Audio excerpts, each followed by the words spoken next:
ఉద్యమకారులకు సంబంధించి కూడా ఇటీవల మరొక విజ్ఞాపన ఇచ్చినారు. తప్పకుండా ఈ నెలలోనే ఒక విధి విధానాలతో ఒక సబ్ కమిటీ వేసి తెలంగాణ ఉద్యమకారులకు 250 గజాల స్థలం ఇవ్వడం కావచ్చు, ఇతరత్ర ఏ అంశాలైతే మ్యానుఫ్యాక్చర్లు పెట్టిన ఉద్యమకారులకు సంబంధించిన అన్ని పూర్తి చేస్తామనేటువంటి మాట కూడా ఈ సందర్భంగా మనవి చేస్తూ ఈ అంశంపై ఎవరేం మాట్లాడాల్సిన అవసరం లేదు.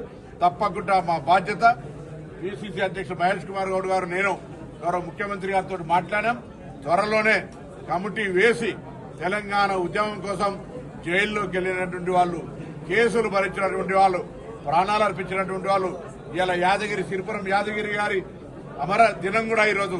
ఈ విధంగా ఇటువంటి పరిస్థితులలో వారికి తప్పకుండా మరి మేమందరూ కూడా నివాళులు అర్పిస్తూ తెలంగాణ ఉద్యమకారుల ఆకాంక్షకు అనుగుణ విధానంలో వారికి సరి అయినటువంటి ప్రాతినిధ్యాన్ని కలిగిస్తామనేటువంటి మాట కూడా ఈ సందర్భంగా మనం చేస్తాం.